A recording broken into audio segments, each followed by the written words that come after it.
Alors, bonjour à tous. Bienvenue à cette conférence avec notre conférencier Pierre Martin. Alors, on est très heureux que vous soyez là pour 2 heures de conférence.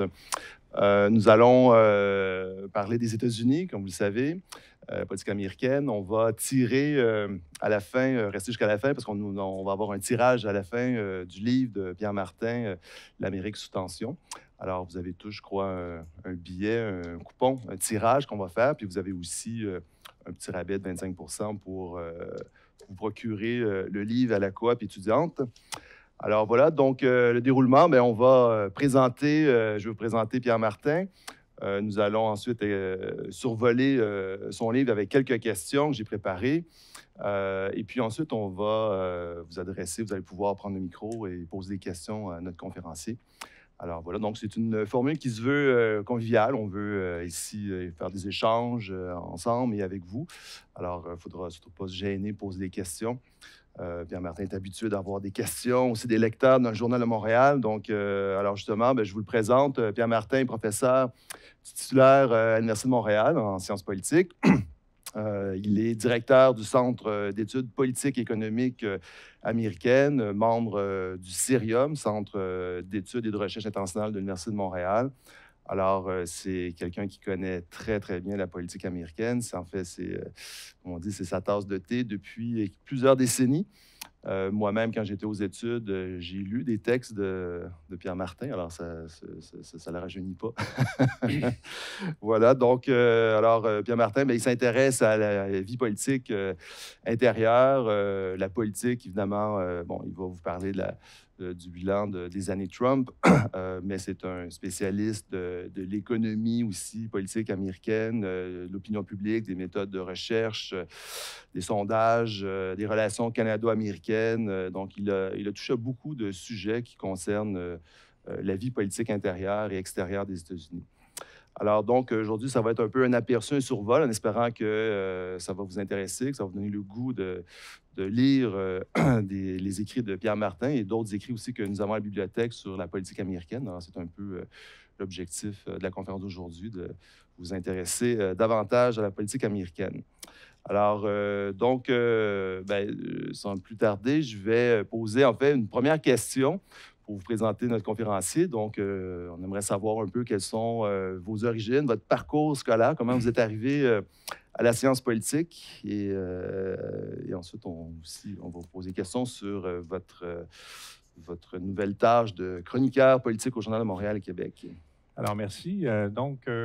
Oui, effectivement, comment j'en suis venu à la science politique, comment j'en suis venu à l'étude de la politique américaine, c'est assez simple. Bon, moi, quand j'étais jeune, fin des années 70, début années 80, quand je suis arrivé au cégep comme vous, on était dans une période assez active au plan politique, à la fois au Québec et aussi au plan international. Il y avait beaucoup de choses qui se passaient. Mon intérêt pour la politique est venu naturellement comme ça. Bon, il y avait un peu d'intérêt dans la famille aussi, mais ça, c'est autre chose.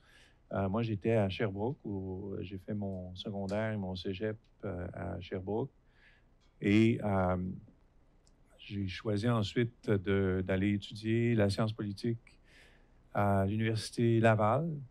Et ce qui m'intéressait à l'époque, c'était surtout ce qui touchait les relations internationales, beaucoup l'Europe de l'Est, l'Union soviétique. Et au fil de mes études, quand je me suis rendu compte que j'avais beaucoup de misère avec les déclinaisons, j'ai un peu abandonné l'espoir d'être spécialiste de l'Union soviétique à l'époque ou de la Russie aujourd'hui. Donc, je me suis concentré sur les relations internationales. Mon parcours universitaire a été assez linéaire. J'ai fait mon cégep en sciences politiques, en sciences sociales, comme la plupart d'entre vous. Je suis ensuite allé en sciences politiques spécialisé à l'Université Laval. Et j'ai fait ma dernière année de bac en échange. On avait petite parenthèse, je vous encourage beaucoup à prendre cette formule-là aujourd'hui. D'ailleurs, les échanges sont beaucoup plus internationaux. À l'époque, le plus loin que je pouvais aller, c'était à Vancouver. Alors, je suis allé faire mon mon année d'échange à Vancouver pour apprendre l'anglais comme il faut, et ça m'a aussi exposé à prendre des cours avec des grands spécialistes de relations internationales, et ça m'a beaucoup intéressé. Et ça m'a aussi donné l'occasion de sauter une étape, là, ce qui n'est pas nécessairement à la portée de tous, mais c'est possible. Donc, je suis passé au doctorat à l'Université Northwestern aux États-Unis. Là, mon intérêt était surtout sur ce qu'on appelle l'économie politique internationale, c'est-à-dire la politique internationale des relations économiques, notamment les relations commerciales. On se replace à l'époque. C'était l'époque des négociations de libre-échange entre le Canada et les États-Unis. C'était une époque aussi de grands changements internationaux à la fin des années 80. Donc, cette spécialité m'a aussi mené à approfondir ma préparation, ma formation en méthodologie quantitative et statistique. Autre chose que j'encourage fortement les étudiants à faire, c'est-à-dire de ne pas abandonner les mathématiques, ne pas abandonner les statistiques. C'est vraiment à partir de là que la science politique contemporaine va être à votre portée. Si vous avez une bonne compréhension des méthodes statistiques et une bonne capacité de les utiliser, vraiment, l'avenir en sciences politiques va être beaucoup plus ouvert. Je pense que vos professeurs vous ont probablement déjà donné cet avertissement-là, mais c'est à travers cet intérêt et formation en méthodologie que j'ai commencé mon enseignement à l'Université de Montréal en relations internationales et en méthodologie, en méthode statistique. Mais la méthode statistique me permettait de toucher à tout. Donc, de travailler sur des sondages, de travailler sur des études comparatives, de travailler sur peu importe ce qui m'intéressait. Et donc, au fil des ans, également, c'est important de comprendre la politique internationale aux États-Unis, notamment la politique commerciale, c'est beaucoup de la politique intérieure. Donc, j'ai été amené à apprendre beaucoup sur le fonctionnement du système politique américain à travers mon intérêt pour ce sujet-là. Et au début des années 2000, lorsque lorsque les cours de politique américaine ont été ouverts à la retraite d'un de mes collègues, je me suis offert pour changer d'orientation et me concentrer beaucoup plus sur la politique américaine. Et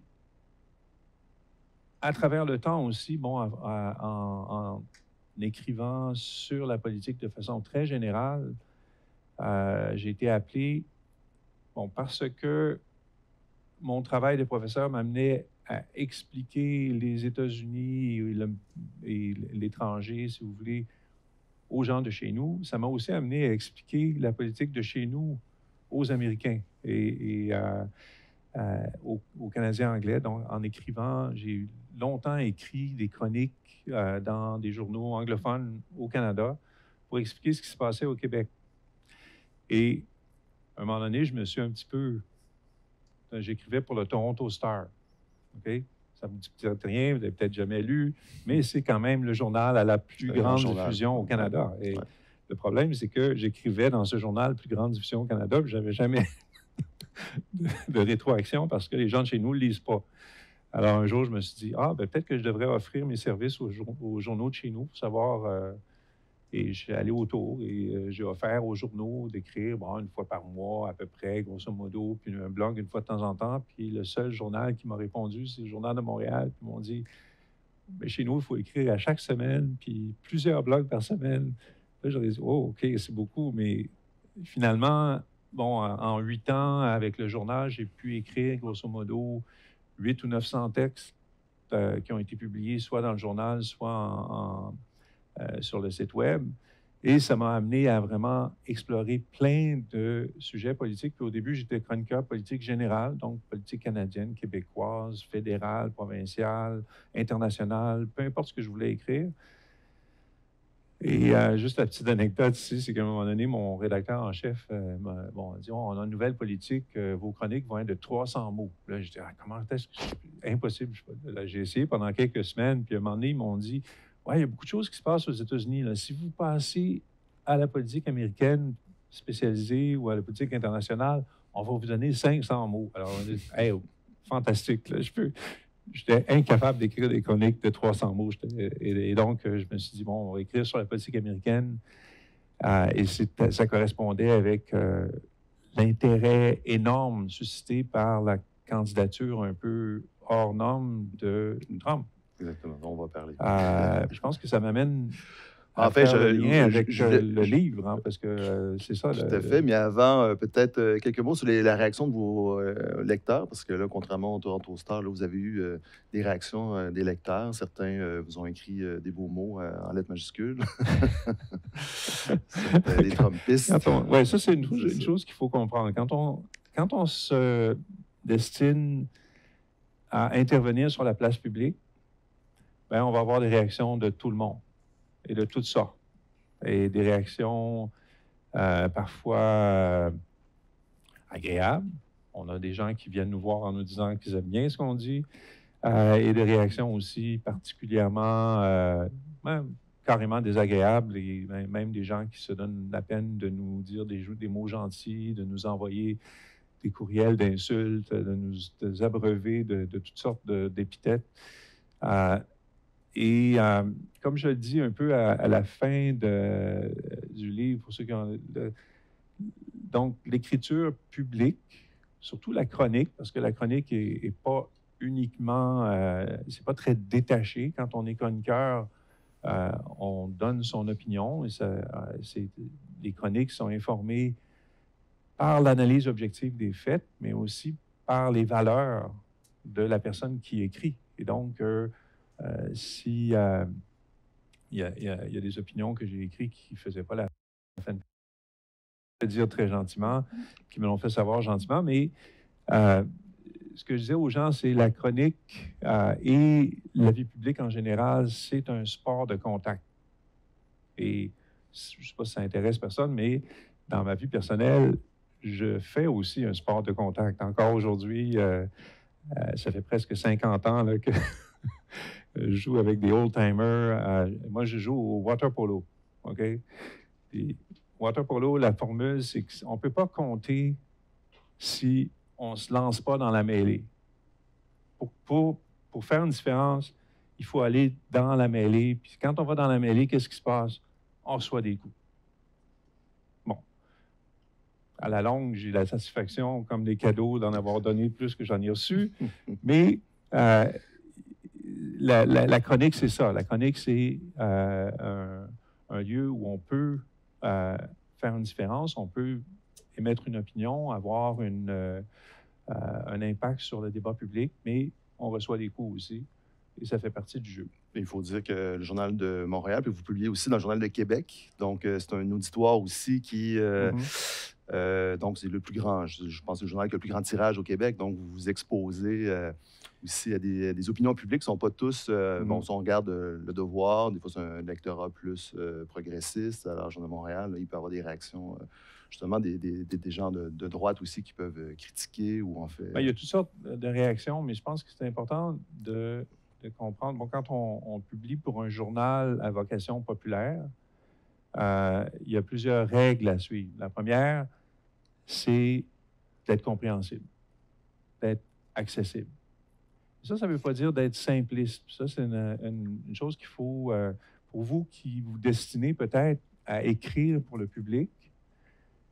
Écrire pour le public, ça ne veut pas dire d'écrire de façon simpliste, mais ça veut dire aussi d'éviter de parler de haut. Donc, de parler aux gens d'une façon qu'ils pourront comprendre et donc qu'ils pourront en tirer quelque chose. Et ça c'est autant... et à la longue, on se rend compte que quand on écrit de façon accessible, on peut s'adresser autant à des spécialistes qu'à des citoyens intéressés, qu'à des gens ordinaires, et tout le monde va finir par apprendre quelque chose. Et je pense que c'est ça le style d'écriture qu'on retrouve dans le livre. C'est le style d'écriture que je privilégie en général. Et même dans mes écrits dits spécialisés, j'essaie d'écrire de façon à être compris. Et ça inclut même des trucs en apparence très complexes d'analyse quantitative, statistique. Le secret, c'est d'apprendre à comprendre suffisamment les méthodes qu'on utilise pour pouvoir les rendre à un lecteur moyen pour pouvoir être compris. Parce que vous avez peut-être dans l'idée que quand on va à l'université en sciences politiques, là, il faut sortir les grands mots, les grandes formules. Mais en réalité, si on a cette attitude-là, on se ferme et on ne peut pas vraiment communiquer la connaissance de façon efficace, que ce soit en enseignement ou en publication. Et moi, ma philosophie, c'est d'être accessible sans être simpliste. Et on va en parler un peu tout à l'heure aussi, de garder l'objectivité, c'est-à-dire de dire les choses comme elles sont. Mais l'objectivité, ça ne signifie pas que toutes les choses dont on traite ont la même valeur. Ça ne signifie pas non plus l'impartialité, parce qu'on peut avoir un préjugé favorable, par exemple, à la démocratie sur l'autoritarisme, un préjugé favorable à la paix plutôt que la guerre. Vous comprenez les choses? Donc, être objectif, ça signifie dire les choses comme elles sont. C'est important dans notre profession, dans notre discipline. Mais lorsque dire les choses comme elles sont nous amène à faire des choix puis à privilégier certaines valeurs, ben, c'est l'honnêteté tout simplement que de le faire. Donc, en chronique, on n'est pas neutre nécessairement, mais ce qui est important, c'est de ne pas mentir sur les faits et d'être rigoureux. Bon, donc, on va parler maintenant de votre livre, L'Amérique sous tension, regard sur les années Trump. Vous avez, comme vous l'avez mentionné, vous avez publié plus de 800, 900 articles dans le Journal de Montréal et de Québec. Et votre livre, ce n'est pas qu'un assemblage de vos articles, hein. Donc, c'est une sélection d'articles et j'aimerais ça vous entendre sur la façon, d'où est venue l'idée de ce livre, comment vous l'avez organisé, vous avez réorganisé un peu vos articles. Mais d'où est parti le projet de ce livre? Ben, c'est qu'à la longue, en fait, à force d'avoir écrit, bon, quand on a écrit des chroniques, il faut se rendre compte qu'il y en a qui sont souvent écrites de façon très proche de l'actualité et qui vieillissent assez mal. Et par contre, une fois de temps en temps, il m'est arrivé d'écrire des chroniques qui étaient des analyses que je voulais plus durables, c'est-à-dire qui étaient écrites pour expliquer des choses, pour rendre compte de la réalité. Et je trouvais ça un peu dommage que ce genre de chronique ou d'écrit-là reste un peu dans la même catégorie que les chroniques du moment. Et je me suis dit, bon, si je les rassemble, si je les remets en contexte, si je fais en sorte que l'ensemble des analyses que j'ai produites pendant ces années-là a une sorte d'unité puis un sens, ben, ça vaut la peine de les rassembler pour témoigner de ces années-là qui ont été vraiment importantes pour la politique aux États-Unis et indirectement pour chez nous aussi, puisque manifestement, on est très affecté par ce qui se passe chez nos voisins. On a suivi beaucoup toutes ces années Trump, ça a occupé beaucoup l'espace médiatique. Alors, on va faire un petit saut dans le temps, on va revenir au début de ces années Trump en 2016. Dans votre livre, vous dites que Donald Trump est un candidat improbable à la présidence. Et beaucoup d'observateurs n'ont pas vu venir, en fait, cette candidature et sa victoire en 2016. On avait annoncé victoire d'Hillary Clinton. Donc, dites-nous peut-être quelques mots là-dessus sur qu'est-ce que vous entendez par candidat improbable? En quoi Donald Trump était-il Oui, c'est sûr que quand on regarde l'histoire en rétrospective, on a tendance à croire que tout était dû. Mais si on se replace en 2015, et là, je me rends compte qu'à cette époque-là, peut-être que vous pouvez être excusé de ne pas vous être intéressé de près à ce qui se passait aux États-Unis ou ce qui se passait en politique. La plupart d'entre vous devaient avoir environ 11-12 ans et c'est des choses qui vous ont un peu échappé. Mais au moment où Donald Trump se présente aux primaires, donc, parce qu'aux élections aux États-Unis, on fait d'abord une élection à l'intérieur des membres et des sympathisants du parti qu'on appelle l'élection primaire pour sélectionner le candidat. Et ensuite, c'est l'élection générale qui a lieu à tous les 4 ans en novembre. Maintenant, lorsque Donald Trump se présente, il va à l'encontre d'à peu près toutes les règles qui gouvernent le choix des candidats des grands partis. Premièrement, il n'a pas l'appui de l'establishment du parti. Son appui positif, c'est-à-dire les gens qui sont prêts à voter pour lui à l'intérieur du parti, est assez petit. Il est parti avec une dizaine, quinzaine de points de pourcentage d'appui au Parti républicain. Par contre, ces notes négatives, donc la proportion des électeurs républicains qui ont, au moment de l'entrée en politique de Donald Trump, qui ont une opinion négative, qui sont prêts à dire qu'ils n'aiment pas Donald Trump, c'est la majorité des électeurs républicains, sans parler de la majorité des électeurs démocrates. Et donc, on regarde ça, nous, en tant que spécialistes, on dit, bien, ça ne peut pas durer. Ça ne marchera pas. Par contre, ce que Donald Trump avait pour lui, c'est plusieurs atouts qu'on avait sous-estimés. Premièrement, le champ de candidature. Il y avait 17 candidats. Et quand il y a 17 candidats, puis il n'y en a pas qui se démarquent particulièrement les uns par rapport aux autres, bien, 15 qu'est-ce que ça fait? Ça lui donne la première place. Il commence comme un gagnant avec 15 des votes des républicains. Donc, c'est 15 du vote d'une partie de la population qui représente à peu près 33 des électeurs. OK? Donc, avec un tout petit groupe d'appui, il part gagnant. Là, c'est étonnant au début, mais on dit ça ne peut pas durer, les autres vont s'en aller, il y en a un qui va se démarquer. Non. Pourquoi? Parce qu'il y a un autre atout pour lui qui est sa célébrité. Donald Trump, c'est une vedette, il est célèbre et il sait comment utiliser la télévision, les médias, il sait comment monopoliser le temps d'antenne et ça devient pour lui un grand atout parce que ces rassemblements politiques deviennent une sorte de happening, une sorte de cirque et on ne peut pas faire autrement à l'époque. Je pense que votre professeur l'a peut-être dit, on regardait ça en disant, ça n'a pas de bon sens, mais on le regardait. On regardait tous ces rassemblements et petit à petit, il y a une vieille, puis un des slogans que Donald Trump avait toujours eu pendant sa carrière. Oups, il n'y a plus de son.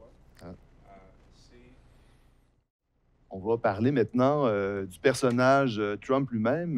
Dans votre ouvrage, dans votre chapitre 2, vous parlez de la personnalité narcissique de Donald Trump. On a posé ce diagnostic-là. Il y a des psychologues, psychiatres, etc., qui se sont penchés. Alors, on peut se demander, dites-nous un peu s'il faut prendre ce diagnostic au sérieux, est-ce que Trump est un narcissique? On dit souvent que les chefs politiques ont habituellement un gros ego. Alors, en quoi est-ce que Trump est-il un candidat, un président hors norme par rapport à d'autres présidents que les Américains ont connus? Oui, il y a un texte là-dessus que je me suis beaucoup amusé à écrire parce que le point de départ, c'est que dans une chronique, à un moment donné, j'avais écrit que Trump avait un comportement narcissique. Et certains des supporters de Trump, il y en a très peu au Québec, mais c'est un peu la loi de l'entropie. Là. Ils sont très peu, mais ils bougent beaucoup, puis ils font beaucoup de bruit. Donc, ils donnent l'impression dans la section commentaires du journal qu'ils sont beaucoup. mais il y en a très peu. Ils parlent très fort. Ils m'ont dit: «Ah, pourquoi vous dites ça? Pourquoi vous dites ça?» Ben, je le dis parce que ça correspond à la réalité. Alors, je suis allé chercher dans le manuel de psychologie, de psychiatrie, en fait, quels sont les traits qui caractérisent le narcissisme comme pathologie psychiatrique. Et un après l'autre, chacun de ces traits-là correspond à peu près parfaitement à la personnalité de Trump. Ça ne veut pas dire que, hey, entendons-nous, là, euh, pour avoir le culot de prétendre qu'on peut diriger la plus grande puissance du monde, il faut être quand même un peu confiant en soi. D'accord?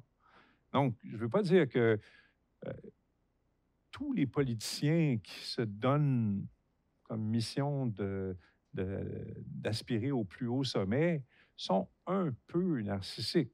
Mais Trump, c'est juste en dehors de la norme, au-delà de la courbe, si vous voulez, loin, loin, loin en termes de comportement narcissique. Puis un autre auteur, d'ailleurs, dans le même chapitre, où je me suis aussi beaucoup amusé parce que j'ai beaucoup suivi un auteur qui caractérise plutôt le comportement de Trump comme celui d'un enfant de 2 ans. Euh, bon, vous êtes un peu jeune là, pour avoir vécu les terribles, la terrible deuxième année. Moi, je suis passé à travers il y a plusieurs années, mais euh, cet auteur-là, ce qu'il fait, c'est qu'il va chercher quels sont les traits de caractère d'un enfant de 2 ans et il se rend compte que Trump correspond à peu près euh, très bien à ce genre de traits de caractère-là. Donc, on a un président un peu hors norme, mais surtout, ce qui est intéressant, c'est qu'en observant, en écoutant son discours, en observant son comportement, on se rend compte que Trump a une idée bien particulière de ce que c'est la politique, de ce que c'est le pouvoir. Et votre prof me dit que vous êtes au milieu d'un cours où on vous apprend les idéologies et qu'est-ce que ça signifie, la conception du pouvoir. Bien, on peut concevoir le pouvoir, si vous voulez, comme la légitimité. Hein. Quand on est un dirigeant dans une démocratie, le pouvoir nous vient de la légitimité des institutions et du consentement populaire, etc. Donc, et dans la mesure où on se conforme à ces institutions-là, on se conforme à la volonté populaire, on peut exercer un pouvoir au nom du poste ou de l'institution qu'on représente. Okay? Donc, c'est une vision très détachée du pouvoir. Mais le pouvoir, vous savez très bien aussi que ça peut être la force, faire peur aux gens. Un peu comme la dichotomie de Machiavel qui dit on peut se faire aimer, on peut aussi se faire craindre. Et définitivement, la version du pouvoir qui est privilégiée par Donald Trump, c'est l'exercice de la force et de susciter la crainte, autant chez ses partisans que chez ses adversaires. Et dans ce chapitre, j'essaie de démêler un peu tout ça. Puis on voyait cette disposition-là très tôt dans son entrée en politique, notamment dans ses appels carrément à la violence. Lorsque, pendant ses assemblées, il encourageait ses partisans à taper sur les manifestants qui venaient pour interrompre ses discours. On a ici une vision du pouvoir qui est beaucoup plus proche d'un autre dirigeant que vous connaissez peut-être ces jours-ci, Vladimir Poutine, que de l'idéal qu'on peut se faire d'un dirigeant démocratique. Vous qualifiez le trumpisme de populisme plutocratique, au terme grec. Et Aristote disait que dans son classement des régimes politiques, que les régimes qui étaient corrompus ou illégitimes, c'était des régimes dans lesquels le ou les dirigeants étaient gouvernaient d'abord pour leurs intérêts propres et non pour ceux de la cité. Alors, ma question, c'est est-ce que Donald Trump est-il corrompu? C'est-à-dire, en tant que narcissique, si ses intérêts passent avant ceux de la nation américaine, est-ce qu'on peut dire à ce moment-là, un peu à la suite d'Aristote, que c'est un politicien corrompu et que, bon, un peu, puisque vous parlez du populisme plutocratique, il semblerait que plusieurs profitent aussi minorité profite de ces politiques fiscales, notamment. OK, alors là, on sort les grands mots. Hein, Ouais. Il y a deux mots ici. Le définir, populisme, qui est peut-être un peu intuitivement facile à comprendre, mais pas toujours bien compris. Et plutocratie. La plutocratie, vous savez ce que c'est? C'est le règne des possédants, le règne des riches, essentiellement. Si les plutocrates, c'est les gens qui règnent en fonction de qui exercent le pouvoir proportionnellement à leur richesse, essentiellement. Okay? Donc, il y a ici, dans l'expression populisme plutocratique, une contradiction de termes, puisque le populisme, c'est de faire appel au sentiment de la majorité de la population, donc des gens ordinaires. Et la plutocratie, c'est de gouverner en fonction de l'intérêt d'une très, très petite minorité de possédants. Comment on peut réconcilier les deux? Autrement dit, réfléchissez, c'est une question essentielle de la science politique, puis ce n'est pas moi qui va vous donner la réponse, et votre professeur va vous suggérer que vous pouvez passer toute votre vie à l'étudier, et la réponse ne sera jamais complète. Mais comment ça se fait qu'on peut avoir des gouvernements qui contribuent à concentrer les richesses, donc à perpétuer les inégalités entre les inégalités socio-économiques, si vous voulez, et se faire élire par la majorité qui est constituée de gens qui sont perdants dans ces politiques inégalitaires. Hein, comment, autrement dit, et le cas du Parti républicain est particulièrement probant parce que le Parti républicain va chercher à obtenir l'appui des personnes moins scolarisées, des électeurs, donc, en principe, moins bien nantis, mais c'est les politiques qu'il va mettre de l'avant favorisent les mieux nantis. Entre autres, par exemple, la grande réalisation législative des années Trump, c'est quoi? C'est la réforme fiscale de 2017 qui réduisait les impôts des grandes compagnies, réduisait les impôts des grandes fortunes et donnait une toute petite réduction d'impôts aux gens ordinaires pour les contenter, si vous voulez, alors que la très grande partie des avantages de cette réforme allait aux gens qui font des revenus de 500 000 $ par année et plus. Maintenant, comment on fait pour faire passer ce genre de politique-là? Ce que je suggère, c'est en adoptant un discours politique qui cible les préoccupations, qui correspond aux sentiments de la population et, dans le cas de Trump, au ressentiment d'une partie de la population. Et dans son cas, c'est les ressentiments de la majorité blanche, moins bien nantie, moins bien scolarisée, qui ont été les perdants de la mondialisation, les perdants des changements sociaux aux États-Unis. Toute cette population, donc, qui a été victime de la désindustrialisation des États-Unis et aussi du transfert de beaucoup du pouvoir socio-économique des régions rurales et périurbaines aux régions urbaines sur les côtes, si vous voulez, qui ont été les gagnants de la mondialisation. Alors, rapidement, donc, et pour plaire à cette population-là, qu'est-ce qu'on fait? Bien, premièrement, on cherche à mobiliser certains votes qui votent en fonction de convictions profondes. Par exemple, la droite religieuse. On leur dit, vous voulez qu'on abolisse l'avortement ou qu'on nomme des juges à la Cour suprême qui vont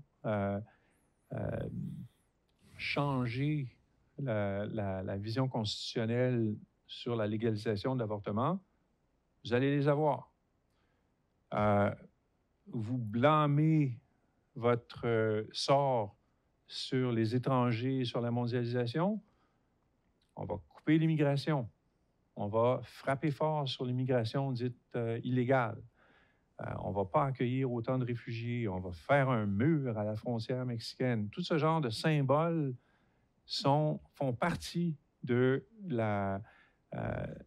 de cette vision populiste où on attire les gens qui ont un certain ressentiment. Et la version la plus récente de ce genre de symbolisme chez les républicains, ben, c'est toute cette notion de s'opposer au mouvement dit woke. Ça vous dit quelque chose quand j'utilise ce mot-là? Ça devrait. Hein? Cette notion selon laquelle on doit accepter les changements dans la société, et donc, il y a une partie de la population qui se sent menacée par ce genre de changement-là et qui les refuse et qui va amplifier de façon incroyable les petites anecdotes qu'on leur présente qui, franchement, des fois, n'ont pas de bon sens, là, mais, et fait en sorte que on fait peur aux gens, on suscite leur réaction en fonction de sentiments ou de ressentiments. Et en pratique, qu'est-ce que ça signifie? Bien, on fait accepter au monde ordinaire des politiques qui vont à l'encontre de leur intérêt matériel. Mais j'ai envie de vous dire, aux États-Unis, on sait que vous êtes un spécialiste, en plus des sondages d'opinion, tout ça, que les questions économiques sont souvent déterminantes dans l'élection pour faire des gouvernements ou les défaire. Donc, c'est toute la question de la croissance économique et la conception que les Américains peuvent se faire de ce que doit faire un gouvernement pour créer plus de croissance. Dans le cas des républicains, il y a une théorie là, qui a été largement diffusée par des médias, la théorie du ruissellement, là, du ruissellement, c'est un trickle-down effect, là, donc qu'il faut arrêter comment dire, d'embêter les gens d'affaires, donc diminuer la bureaucratie, diminuer la fiscalité aussi pour leur permettre de créer, parce que c'est eux les créateurs de richesse. Donc, les politiques de Trump, quand il a fait ses baisses d'impôts, il en était très fier, hein, il s'en cachait pas. C'était quelque chose qui allait créer de la richesse, des emplois comme jamais auparavant. Et donc, ça s'inscrit aussi dans une certaine une idéologie là, qui est quand même présente, qui était présente avant Trump. Mais Trump, je pense, c'est lui qui a fait les plus fortes baisses d'impôts de l'histoire du parti, hein, si je ne me trompe pas. Ben, c'est ça. En fait, quand on se penche plus attentivement sur les distinctions entre les deux grands partis aux États-Unis, les républicains soutiennent que les avantages que leur politique présente pour les mieux nantis va faire en sorte que ces gens-là vont investir davantage dans l'économie et donc créer de l'emploi. Et il y a une certaine logique à tout ça. Ce n'est pas entièrement faux. Sauf que dans les faits, c'est pas tout à fait juste. Et même la période la plus intense de croissance économique aux États-Unis a été celle des années 90, entre autres, où le fardeau fiscal était relativement plus élevé chez les mieux nantis qu'il l'est aujourd'hui, alors que la croissance économique est plus problématique. Donc, il y a toutes sortes de questions qui demandent une étude très rigoureuse, approfondie de l'impact des politiques publiques sur la distribution des richesses. Mais dans l'ensemble, la question qu'on peut se poser aussi, c'est quel est l'impact de ces facteurs économiques sur le vote. Et l'analyse que je fais dans ces chroniques des deux grandes élections qu'on a vécues autour de Donald Trump, c'est-à-dire celle qui l'a porté au pouvoir et celle où il a été défait en 2020, nous enseigne que fondamentalement, ces élections-là ont été, même si on avait un candidat complètement anormal, et en 2020, en plus des circonstances absolument anormales aussi, puisqu'on était en plein milieu d'une pandémie, on avait donc cette crise de santé publique s'est accompagnée d'une crise économique parce que on a eu une baisse d'activité économique considérable pendant l'année, on se serait dit, mais cette élection-là, elle ne sera pas normale. Mais ce qu'on fait en sciences politiques, c'est on fait des modèles de prévision des élections présidentielles aux États-Unis. Et ces modèles-là sont fondés sur des données qui sont fondamentales et qu'on retrouve à chaque élection.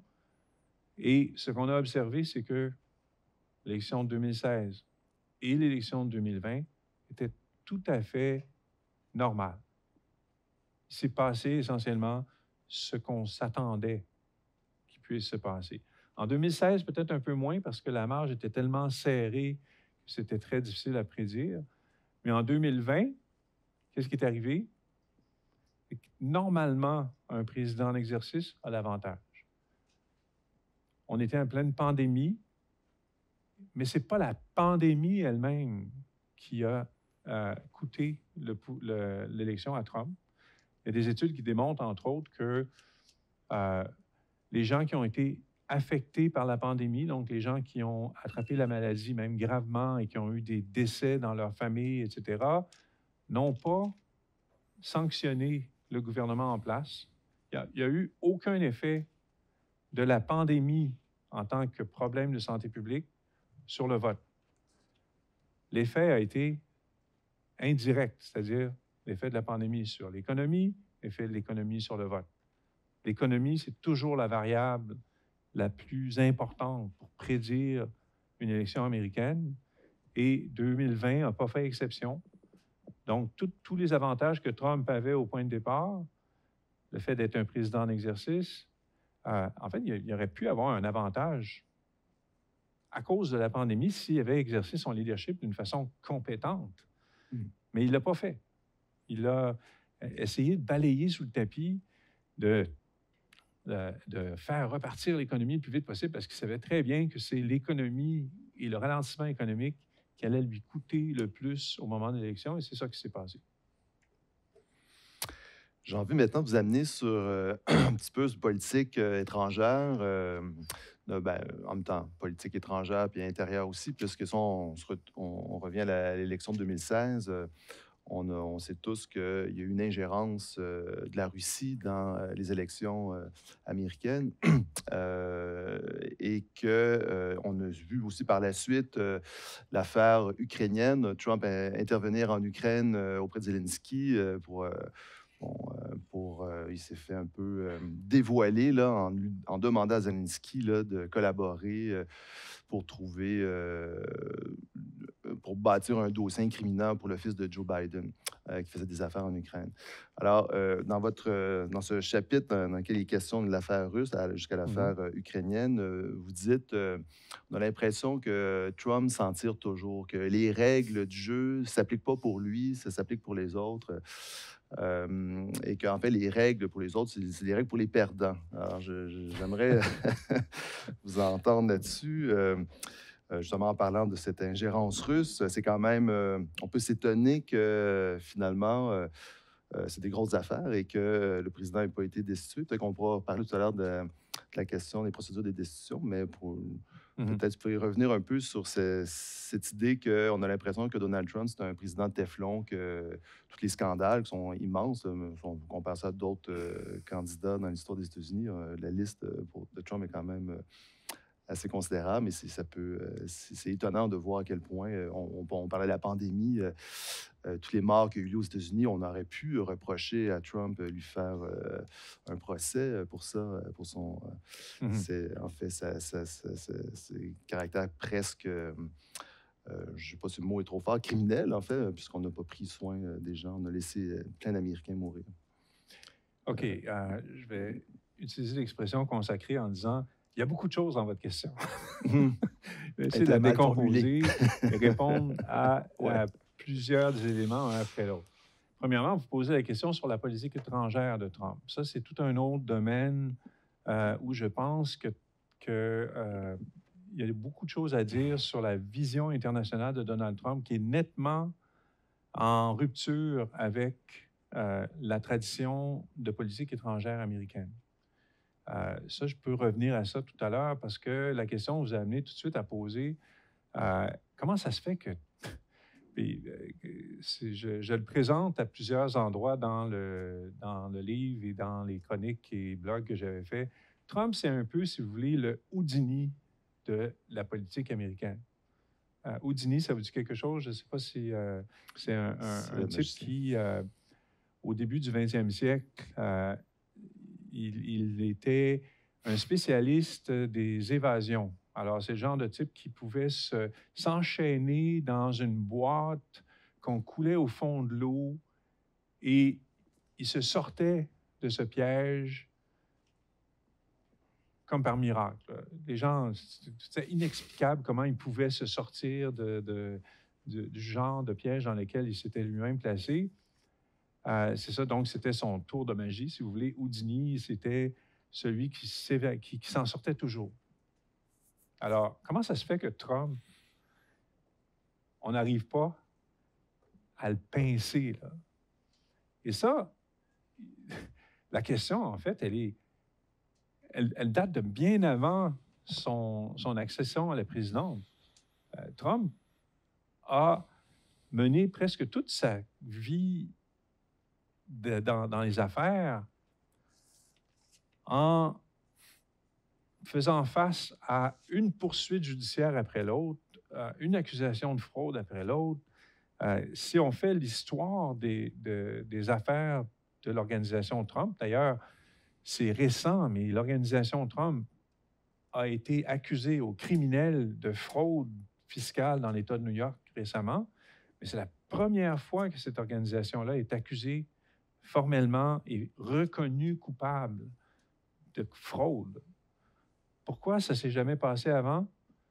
Parce que le système judiciaire étant ce qu'il est, quand on a beaucoup d'argent, qu'on peut se payer des bons avocats et que les poursuites peuvent se régler hors cours en y mettant le prix. C'est par exemple la poursuite pour la fraude qu'avait représentée la fameuse Trump University. Ça, c'était quelques années avant l'élection.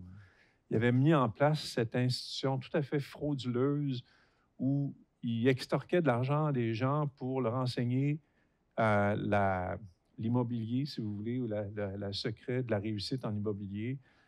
Et finalement, les gens s'endettaient de plusieurs dizaines de milliers de dollars pour apprendre ce qu'ils auraient fort bien pu apprendre juste en ouvrant l'Internet. Il n'y avait rien. C'est vraiment la fraude totale. On l'a poursuivi pour 40 millions. Il a réglé hors cours pour 30 millions. Mais ça veut dire qu'il n'est pas coupable de rien. Il a juste payé 30 millions à ceux qui le poursuivaient. Ça, c'est systématiquement, dans toute sa carrière d'affaires, c'est comme ça qu'il a réglé ses affaires. Maintenant, les mieux nantis peuvent se payer des avocats qui font en sorte que les procédures judiciaires prennent du temps. Et ce que j'utilise dans mes chroniques comme image, c'est le judiciaire avance à pas de tortue, la politique avance comme un lapin. Là. La politique, ça va vite. La justice, ça va pas vite. Et Trump a bénéficié de tout ça pendant sa présidence. En plus, il contrôlait le ministère de la Justice. Il y a une tradition qui veut que le président est plus ou moins à l'abri des poursuites judiciaires parce que sinon, ça rendrait sa job impossible. Et tout ça a fait en sorte que pendant sa présidence, toutes les poursuites qui traînaient sur lui ont juste pris du temps. Et la stratégie, à la fois en affaires et en politique, de Donald Trump, c'est, y a-t-il des amateurs de football ici? Le Super Bowl, là. Hein? Oui, on sort juste du Super Bowl. Connaissez ce que c'est la stratégie au football? Là, je vais dire en anglais, là, run out the clock. Autrement dit, profitez que vous êtes un petit peu en avance, vous arrêtez le jeu, vous faites rouler l'horloge, et éventuellement, la partie est finie, vous avez gagné, vous n'avez pas eu besoin de rien faire. Mais c'est ça la stratégie judiciaire de Trump. Run the clock. Et le problème, c'est qu'aujourd'hui, il y a beaucoup de ces affaires-là qui commencent à sortir. Maintenant, est-ce que ça va sortir avant la prochaine élection ou pas? Probablement pas. Pourquoi? Parce que les procédures judiciaires aux États-Unis prennent énormément de temps, surtout pour ceux qui ont les moyens de payer des avocats pour faire pousser l'échéance de la décision le plus loin possible dans l'avenir. Donc ça, c'est en partie le secret de la réussite de Trump, d'avoir pu remettre à plus tard toutes les échéances judiciaires, même si certaines de ces affaires-là, même aujourd'hui, quand on dit, non, par exemple, je vais prendre par exemple 2 poursuites qu'il y a contre Trump récemment. Il y en a une qui a été déposée dans l'État de la Géorgie, où on l'accuse d'avoir fait des pressions sur le secrétaire d'État responsable de l'élection pour qu'il invente des votes pour lui donner la victoire dans l'État de la Géorgie. Là, vous allez me dire, « Oh, c'est difficile à prouver, ça. » Hey, on a l'enregistrement de l'appel téléphonique. Il le dit, les menaces sont là. On a entendu la preuve est disponible, elle est publique, elle est faite devant tout le monde. Ça devrait être... Si vous faites ce genre de fraude-là, là, puis que l'enregistrement sort dans les mains de votre opposant, là, vous allez être en prison la semaine prochaine. Mais Trump, un politicien. Alors, pour le condamner là, au criminel, il faut une preuve tellement bétonnée que 12 personnes sélectionnées au hasard, parmi 12 personnes sélectionnées au hasard, il n'y en aura pas une qui aura un doute raisonnable de sa culpabilité. Et ça, c'est un fardeau énorme que de présenter hors de tout doute raisonnable une accusation de ce genre-là, parce que c'est un homme public, il va toujours se trouver une personne qui lui accorde crédibilité, même si il ment constamment. Mais ça, c'est un des problèmes auxquels on fait face aujourd'hui. Même si les preuves sont tellement bétonnées qu'on regarde ce qui se passe et on se dit, comment ça se fait qu'il n'est pas déjà en prison? Ou qu'il n'a pas été destitué. Ça, c'est... Parce que la justice aux États-Unis, elle fonctionne un petit peu mieux pour les mieux nantis que pour les gens qui se font prendre avec une petite quantité de potes et qui n'ont pas les moyens de se payer un avocat puis qui s'adonnent à avoir la peau noire. Il reproche aussi à ses adversaires de faire de la chasse aux sorcières, de s'acharner. Alors, il essaie de récupérer ça au plan politique. On accuse des adversaires de politiser le processus judiciaire, alors que, essentiellement, le processus judiciaire, c'est quoi? C'est d'aller vers les faits. Et les faits sont là, devant nous. On n'a pas... Alors, parlant de faits, j'aimerais vous amener justement peut-être au-delà un peu de ces événements de Trump, du Trumpisme. Qu'est-ce qu'on voit bien là qu'il y a un malaise démocratique américain qui est profond. Comment vous expliquez ça? Ce seraient quoi les racines, les causes de ce malaise? Vous faites dans votre livre, vous mentionnez 2 chercheurs qui disaient que les démocraties peuvent périr. Pas du jour au lendemain, mais ils peuvent périr lorsque certaines caractéristiques manquent, là, comme par exemple les normes démocratiques, le respect des faits, justement. Donc, on a beaucoup parlé sous Trump. Là, Trump parlait des faits alternatifs, des vérités alternatives, etc. Donc, quand le débat politique ne porte plus sur les faits, là, il y a menace dans la demeure. Puis aussi, la question du rôle des médias, je trouve ça très intéressant quand vous dites que les médias essaient d'avoir une couverture neutre, en fait, l'équilibre, donner du temps d'antenne à l'un et à l'autre, et que ça a pu être ça a pu jouer en faveur de Trump. Alors, ici, là, on pourrait parler très longtemps. Puis même demander tantôt qu'est-ce que je fais maintenant. C'est là-dessus que j'essaie de réfléchir sur c'est quoi les sources de tout ça. Mais parmi celles que j'identifie dans le bouquin, puis qui me semblent les plus intéressantes, c'est premièrement, je vais vous mettre tout de suite à dire quelles sont les stratégies d'explication qu'on ne devrait pas utiliser. OK?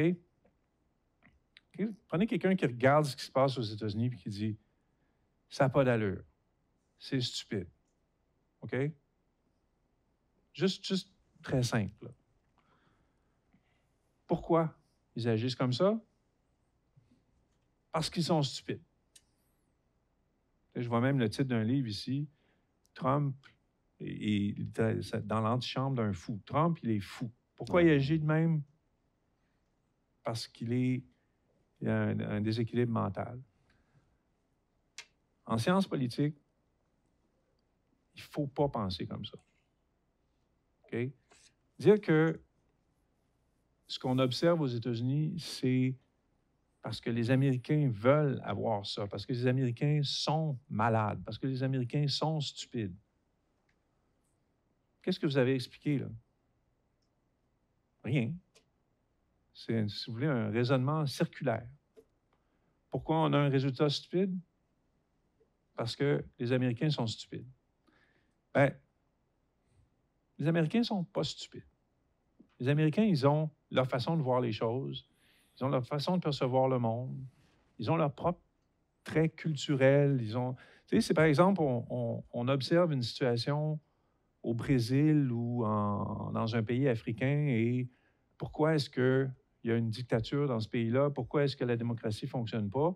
Vous répliquez tout de suite, parce qu'ils sont stupides, ces gens-là. On va vous accuser de préjugés envers des populations, etc. Mais n'ayons pas le même raisonnement sur les Américains. Okay? Les Américains sont ce qu'ils sont. Moi, j'adore ce pays-là. J'aime beaucoup les gens que je rencontre aux États-Unis. Et ça inclut beaucoup de personnes, mais beaucoup de républicains là-dedans. J'ai beaucoup d'amis républicains. Bon, ils ne sont pas tous tombés dans le Trumpisme, mais ça, c'est autre chose.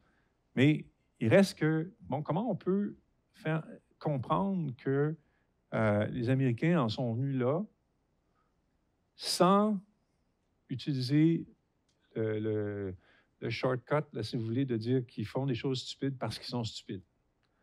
Bien, c'est ça la science politique. C'est de comprendre comment des acteurs rationnels qui ont un certain nombre d'intérêts et des idées, et ils agissent dans l'intérieur d'un contexte, comment ils peuvent en venir à des résultats qui ne sont pas souhaitables. Entre autres, ben, c'est tout ce qui est l'art de la construction des institutions, puis le génie des fondateurs aux États-Unis, c'est d'avoir inclus dans le système tout un paquet de barrières à l'exercice de l'autoritarisme. Parce qu'on craignait d'abord et avant tout qu'un dictateur se déclare, si vous voulez, comme un roi. Et c'est pour ça qu'on a mis toutes sortes de barrières institutionnelles aux abus de pouvoir. On n'avait pas vraiment prévu, par contre, le genre de politicien qui est représenté par Donald Trump. Parce qu'entre parenthèses, un des éléments qui est central dans les présupposés qu'avaient les fondateurs aux États-Unis, c'est que tous les gens qui s'engageraient dans la vie publique fonctionneraient en fonction de l'honneur. Qu'ils auraient un minimum de... donc, autrement dit, quand ils feraient quelque chose de pas correct, ils auraient un peu honte. Trump est un personnage qui n'a pas de honte, qui n'a pas ce genre de présupposés, et c'est ça qui n'était pas prévu par les fondateurs. Et plusieurs des mécanismes institutionnels ont passé proche de ne pas fonctionner lorsque Trump a tenté de, par exemple, s'emparer du pouvoir ou renverser les résultats de l'élection en 2020. Mais il n'y est pas parvenu. Par contre, il y a toujours ce malaise qui existe puisque le parti qui l'a porté au pouvoir n'a pas carrément condamné ces agissements. On a essayé tout simplement de les amenuiser de façon à ce que le parti conserve sa légitimité et qu'on n'ait pas à expliquer pourquoi on a porté ce type-là au pouvoir et pourquoi on a défendu tous ces abus de pouvoir pendant ce temps-là. Donc, tout ça, il y a des grandes questions qui se posent, qui sont des questions fondamentales pour la vie démocratique. Comment on fait pour éviter que la démocratie échoue, que la démocratie se transforme dans une forme d'autoritarisme. Et l'observation de ce qui s'est passé aux États-Unis nous fait prendre conscience que même une des plus vieilles démocraties du monde, la Constitution américaine est la Constitution démocratique la plus ancienne, peut-être la deuxième, là, je ne me souviens plus trop, mais une des plus anciennes au monde. Elle fonctionne relativement bien, mais même là, on n'est pas assez proche d'avoir... et on n'est toujours pas complètement réglé la question de l'échec de la démocratie. Et ça, c'est une question qui est particulièrement importante à comprendre, sur laquelle les politologues gagnent à réfléchir. Mais entre autres choses, toute cette notion de polarisation, cette notion aussi de construction de la réalité à travers des médias qui sont de plus en plus à la recherche des médias, par exemple, une station pour Fox News, là, pour ne pas la nommer, construit une réalité parallèle, si vous voulez, qui présente l'opposant démocrate comme un ennemi tellement nuisible à la conception qu'on se fait de la nation, que on considère que c'est un ennemi plus important que les ennemis objectifs que sont les grandes superpuissances de la Chine et de la Russie. Donc, autrement dit, il y a beaucoup de républicains qui voteraient pour Vladimir Poutine avant de voter pour un démocrate. Et on a une situation donc, qui est particulièrement difficile, où on a cette grande polarisation. Et encore une fois, objectivement, je ne pense pas que c'est de faire de la projection de mes propres valeurs que de dire que cette polarisation-là, il y a beaucoup de spécialistes qui nous disent qu'elle n'est pas symétrique. Elle est vraiment beaucoup plus importante à droite qu'à gauche. Évidemment, les républicains présentent les démocrates comme des extrémistes de gauche, mais quand on regarde l'offre de politique, même des démocrates les plus à gauche, qu'est-ce que c'est? Ben, c'est la social-démocratie ordinaire, étant essentiellement ce qu'on a chez nous. Est-ce qu'on est dans le goulag? On n'est pas... Même on n'est pas tombé dans le communisme. Hein. Ce qu'on appelle le wokisme, en fait, on voit qu'il y a même des grandes entreprises, Walt Disney, etc., qui appliquent des politiques qu'on appelle EDI, là, un peu partout, des grandes, qui reprennent un peu ces thèmes-là. C'est quelque chose qui existe dans la société américaine. C'est-à-dire que la culture, elle change. La culture américaine, comme toutes les autres cultures, change. Écoutez, on vit dans un pays où on est passé dans un pays, au Québec, là, on a une société qui est passée de la société la plus cléricale dans les années 1950 à la société la moins religieuse dans les années 70-80. Dans l'espace d'une génération, on a eu un changement radical de la perception qu'on avait d'une chose aussi fondamentale que la religion. Aux États-Unis, ces changements-là ont aussi lieu, mais ils sont beaucoup plus lents. Et on a, par exemple, une situation où la majorité blanche se retrouve exposée à l'éventualité, d'ici une génération, grosso modo, de devenir minoritaire. La majorité, donc, blanche chrétienne, ce changement dans la vie religieuse, on l'observe aussi aux États-Unis, une diminution de la pratique religieuse. Mais qu'est-ce que ça signifie? C'est que la droite religieuse, justement, se consolide. Elle devient défensive. Elle veut prendre l'offensive, justement, pour préserver ce qui est en train de se perdre. Et donc, ces changements sociaux, il faut en être conscient, font partie de la dynamique qui anime les États-Unis aujourd'hui. Il faut comprendre aussi, parmi les traits culturels que j'observe, peut-être vos questions allaient en venir là, que les Américains, ils ont un trait bien spécifique de la mentalité, de la culture américaine qu'on a l'impression de connaître. Tu sais, les États-Unis, on se dit toujours... la première réaction qu'on a, les États-Unis, je connais ça, moi. Je regarde la télé américaine. Tout le monde pense qu'ils connaissent tout sur les États-Unis. Est-ce que je me trompe en disant ça? Les gens autour de vous, aux États-Unis, on connaît. On est allé, tu sais, Old Orchard, Floride. Donc, on connaît les États-Unis. Faites-vous-en pas, les Américains, c'est notre affaire. Mais plus on fréquente les Américains, plus on se rend compte qu'on ne les connaît pas aussi bien qu'on pense. Et il y a des différences culturelles importantes dont il faut tenir compte. Une d'entre elles, puis on peut la comprendre quand on revient à la fondation. C'était qui les Américains qui sont allés s'installer en Amérique du Nord? Bien, c'était des gens qui étaient des marginaux. C'était des gens qui rejetaient la centralisation de l'Église anglicane, entre autres.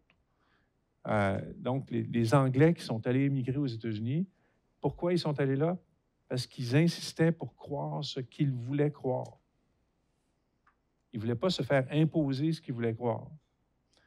Cette mentalité-là, elle est restée aux États-Unis, où les Américains sont un peuple qui peut être amené à croire toutes sortes de choses.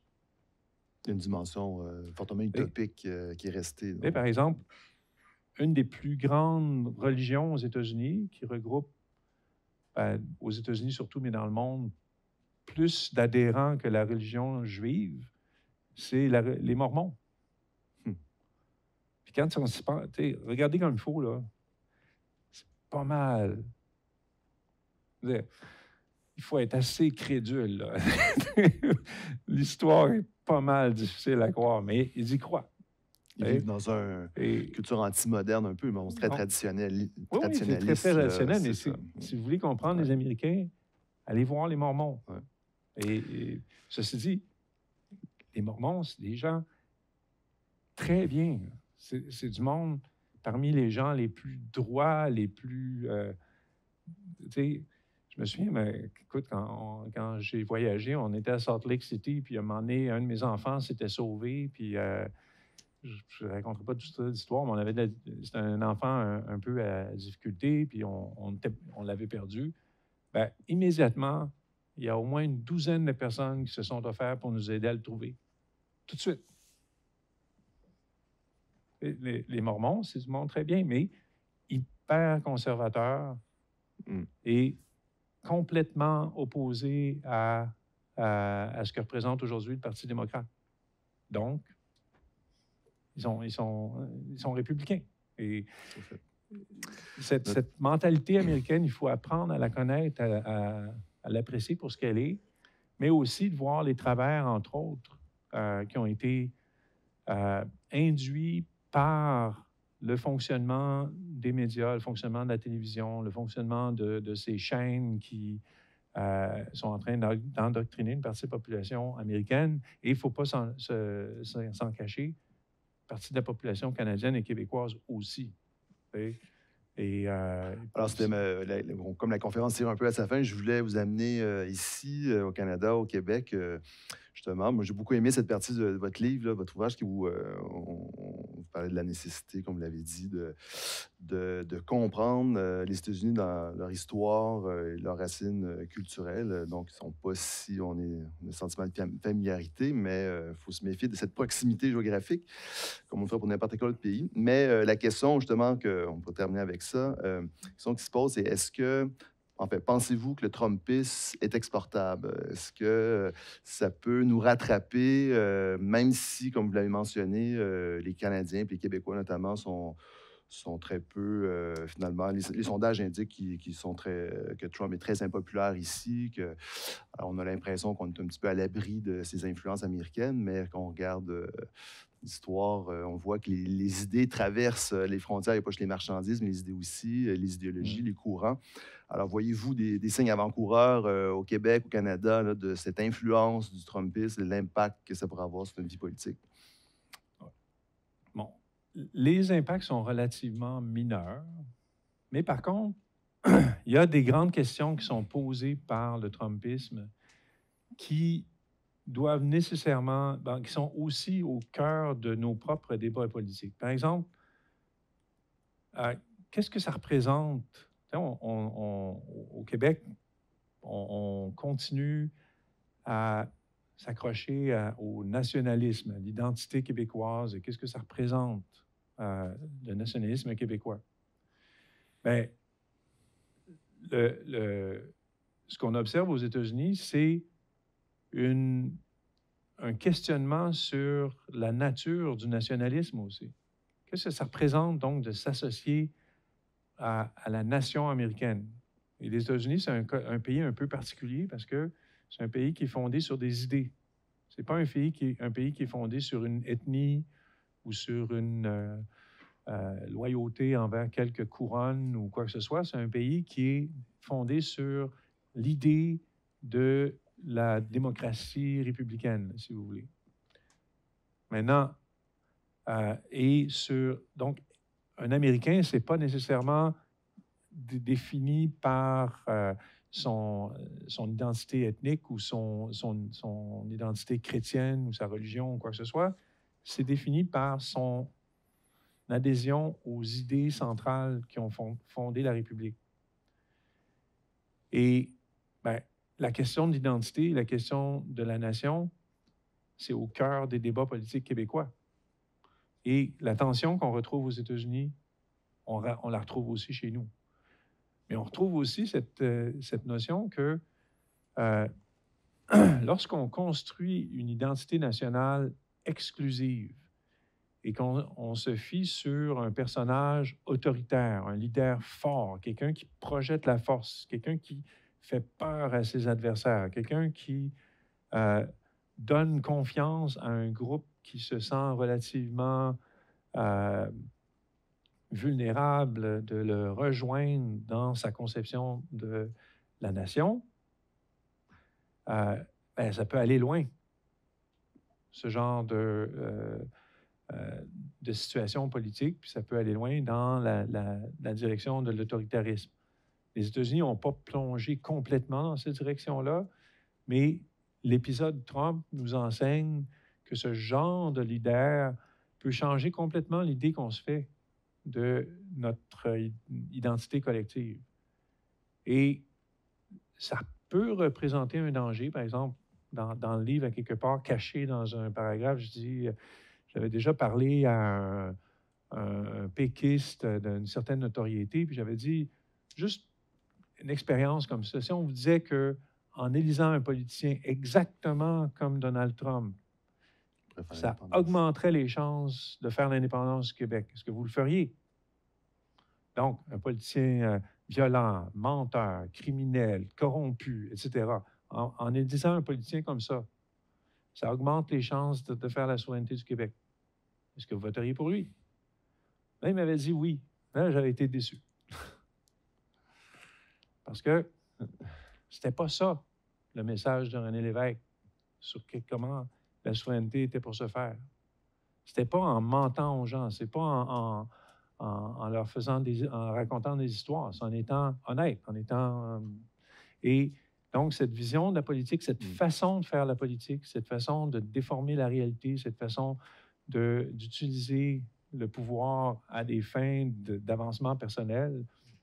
Et on parlait de politique étrangère, et on pourrait mentionner le fait que toute la politique au Moyen-Orient était orientée vers des avantages qu'on retrouve aujourd'hui dans les poches de son gendre. Il y a toutes sortes de trucs là, qui sont tellement évidents dans la corruption de ce régime-là que ça devient presque un cliché de les raconter. Je ne sais pas s'il y avait des questions des étudiants. C'est exactement là où on s'en allait. Il y a beaucoup de choses on n'a pas pu parler dans le livre. Alors, j'espère que ça va vous donner le goût de le lire. Et ben, si vous avez des questions, c'est le moment de les poser. Si vous avez des questions sur la politique étrangère, politique intérieure, n'hésitez pas, ne soyez pas gênés de prendre la parole, le micro. Vous avez un micro ici, c'est ça? Un micro. Ça, c'est toujours intimidant. Ah oui, pas tout le monde il faut casser la glace. Et en même temps, oups, je pense qu'on va... Le temps file, hein?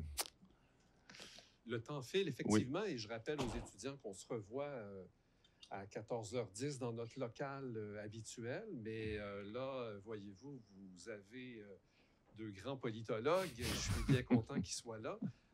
J'aimerais ça que vous puissiez poser au moins une question parce qu'il est déjà quand même autour de 2h moins 20. On a peut-être encore une dizaine de minutes avant le tirage. Donc, restez bien là avec votre petit billet, votre petit ticket. J'aime bien bousculer un peu mon collègue Pierre Martin en lui faisant faire peut-être, il a parlé d'Houdini, moi j'aime bien les boules de cristal. La prochaine élection présidentielle, c'est 2024. Vous l'avez bien dit, Donald Trump, c'est une redoutable couleuvre, mais son étoile a pâli. Et il a comme adversaire potentiel, parce que c'est toujours pas annoncé, le plus vieux président de l'histoire des États-Unis. Hein? Donc, c'est peut-être potentiellement un match revanche pour les deux plus vieux. Ça pose une réflexion sur le renouvellement des élites politiques. Alors, comment vous envisagez, avec les informations que nous avons, 2024?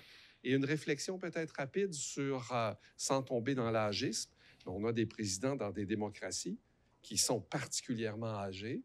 Alors, réflexion peut-être là-dessus, Pierre Martin? Alors, plus j'approche de ces âges-là, moins je me dis que ça devrait être si important que ça. Mais il est vrai que les prévisions en vue de l'élection de 2024 sont particulièrement difficiles parce que le terrain va changer, le terrain va continuer à évoluer d'ici à ce moment-là. Mais dans l'état actuel des choses, il semble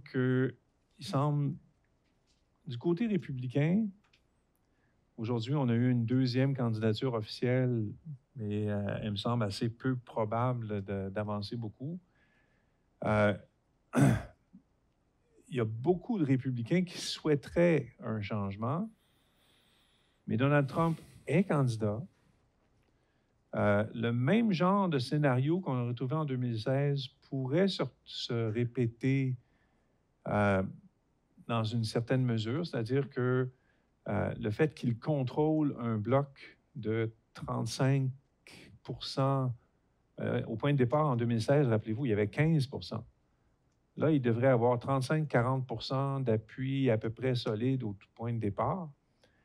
Même s'il est accusé au criminel, même s'il est sujet à toutes sortes de pressions et même s'il est soumis à des procès, tout ça,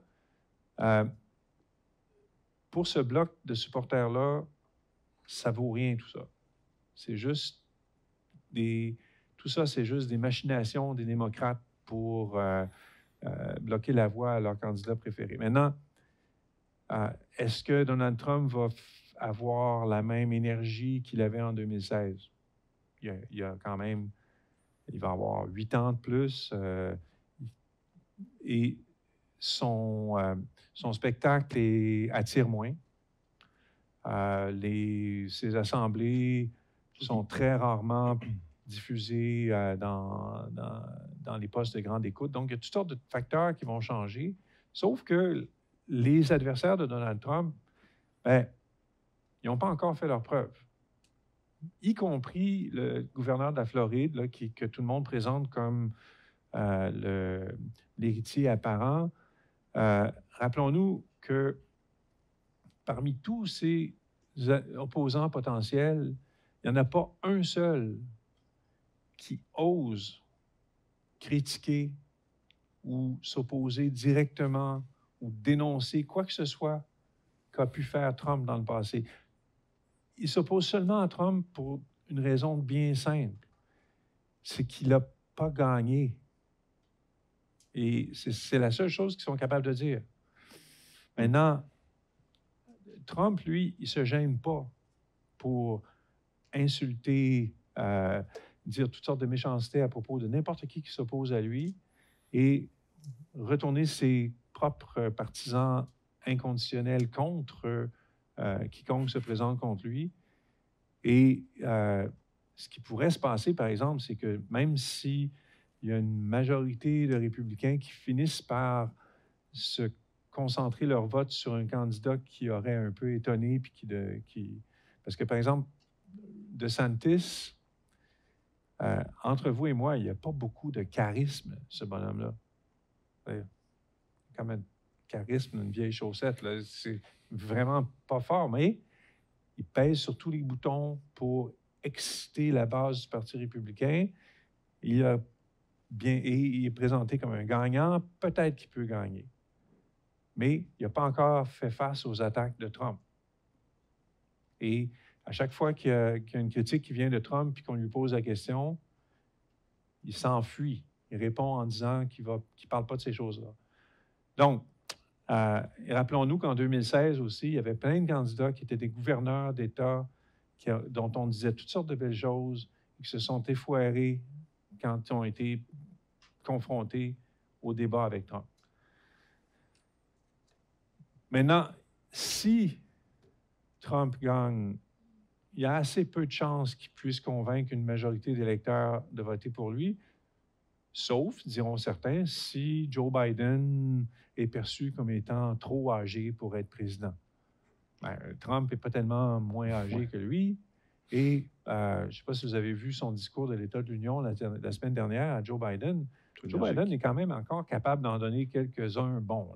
C'est un discours qui était très combatif, un discours aussi où il se présentait en totale opposition à Donald Trump dans le sens où Joe Biden a l'air d'aimer ça, faire de la politique. Il a l'air bien, il était jovial, il était content, il retrouvait ses amis des deux partis, il était de bonne humeur, souriant, et alors que Trump est toujours en train de maugréer, puis toujours de mauvaise humeur, puis toujours fâché. Là.